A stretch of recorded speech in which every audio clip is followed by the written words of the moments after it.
Hello guys, welcome back to fab classes. तो जैसे कि आप जानते हैं, हमने गांधी एरा के ऊपर इम्पोर्टेंट एमसीक्यू सीरीज स्टार्ट की है। तो आज उसी का पार्ट 3 है। चलिए वीडियो को स्टार्ट करते हैं बिना टाइम वेस्ट किए हुए। तो आज का फर्स्ट क्वेश्चन है, जो कि सीरीज़ का 21st क्वेश्चन है।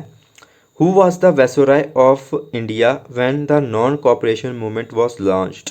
तो जब नॉन कॉपरेशन मूवमेंट को गांधी जी ने लॉन्च किया था, तो तब उस टाइम इंडिया का जिसे कहते हैं वायसरॉय कौन था। तो देखिए, नॉन कॉपरेशन मूवमेंट लॉन्च हुई थी 1920 में, ठीक है ना। तो उस टाइम पर जो वायसरॉय था वो था लॉर्ड जेम्स फोर्ड, जो कि 1916 से लेके 1921 तक रहा था, ठीक है ना। तो ये भी याद रखना, ठीक है ना। तो इसका राइट आंसर आएगा बी, लॉर्ड जेम्स फोर्ड, ठीक है। तो आगे बढ़ते हैं, क्वेश्चन नंबर 22 की ओर बढ़ते हैं।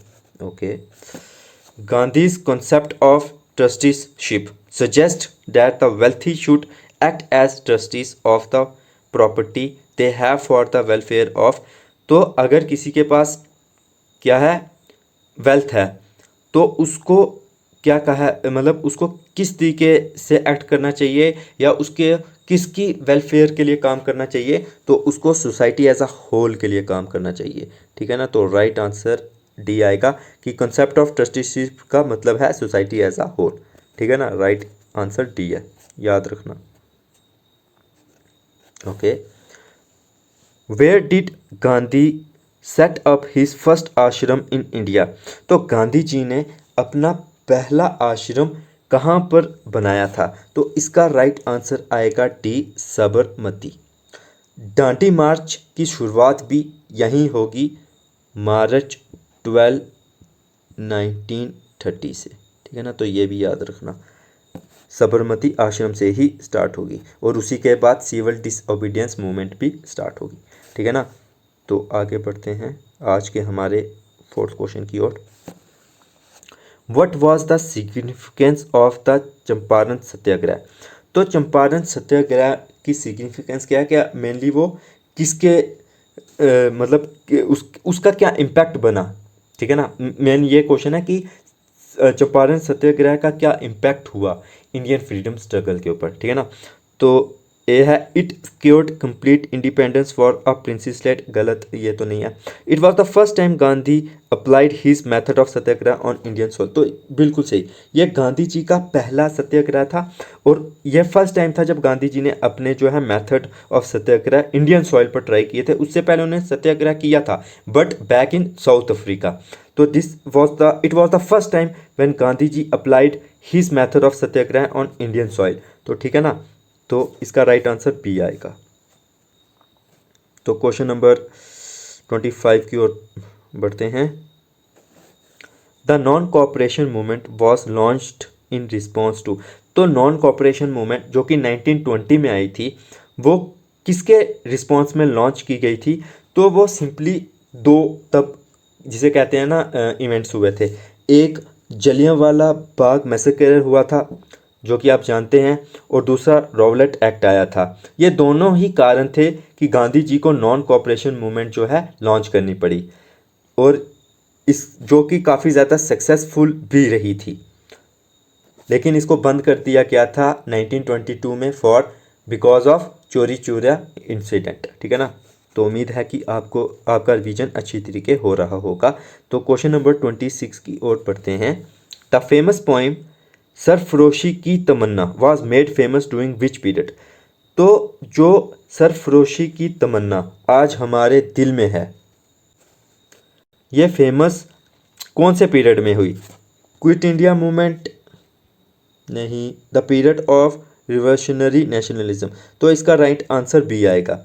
देखिए, जब जिसे कहते हैं ना यंग रेवोल्यूशनरीज जिसे कह रहे हैं उभर रहे थे ना, तो तब उन्होंने ये स्लोगन दिया था। और ये मेनली एसोसिएटेड होती है गांधी जी से, ये एसोसिएटेड नहीं होती, ये मेनली एसोसिएटेड होती है भगत सिंह और राम प्रसाद बिस्मिल। ये दो इम्पॉर्टेंट आप लीडर याद रख सकते हैं। सरफरोशी की तमन्ना ये मतलब उनसे रिलेटेड होती है, क्योंकि वो उनकी जो अप्रोच थी वो एग्रेसिव थी, ठीक है ना। तो इसका राइट आंसर आएगा B.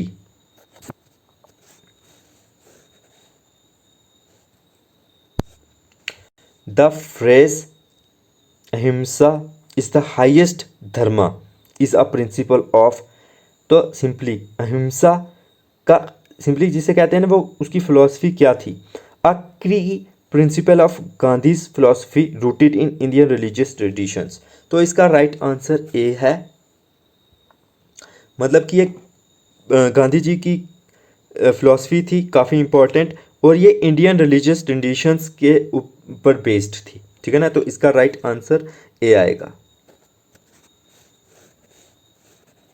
Okay okay, what was the name of Gandhi's autobiography, तो गांधी जी की ऑटोबायोग्राफी का नाम क्या था, तो इसका राइट आंसर आएगा सी, माई एक्सपेरिमेंट्स विद ट्रूथ। ये गांधी जी की ऑटोबायोग्राफी है, ठीक है ना। और मैंने लास्ट लेक्चर में आपको ये भी बताया था कि पहली गांधी जी की राइटिंग क्या थी, उन्होंने कौन सी लिखी थी, हरिजन। तो ये भी आप याद रखना।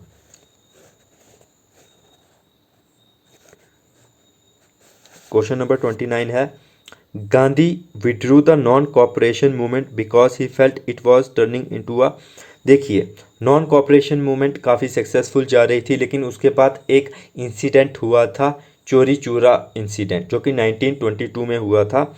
गांधी जी को लगा कि अब ये जो मूवमेंट है ये वायलेंट मूवमेंट बनती जा रही है, इसकी वजह से उन्होंने इसको कॉल्ड ऑफ कर दिया था। तो इसका राइट आंसर आएगा ए। तो question number 30, who was the first person to call Mahatma Gandhi the father of the nation. देखिए महात्मा गांधी को महात्मा का टैग रविंद्रनाथ टैगोर ने दिया था 1917 में, किसकी सक्सेस के बाद, चंपारण सत्याग्रह की सक्सेस के बाद। और वैसे ही गांधी जी को फादर ऑफ द नेशन कहा था सुभाष चंद्र बोस ने 1944 में सिंगापुर से, ठीक है ना, सिंगापुर से, इतना याद रखो, सिंगापुर से कहा था रेडियो में। तो दोस्तों उम्मीद है कि आज की वीडियो भी आपको हेल्पफुल लगी होगी और आपने कुछ नया सीखा होगा। अब हम जो है नेक्स्ट वीडियो में मिलेंगे, जिसमें मैं और इम्पोर्टेंट 10 MCQs डिस्कस करूँगा। बाय।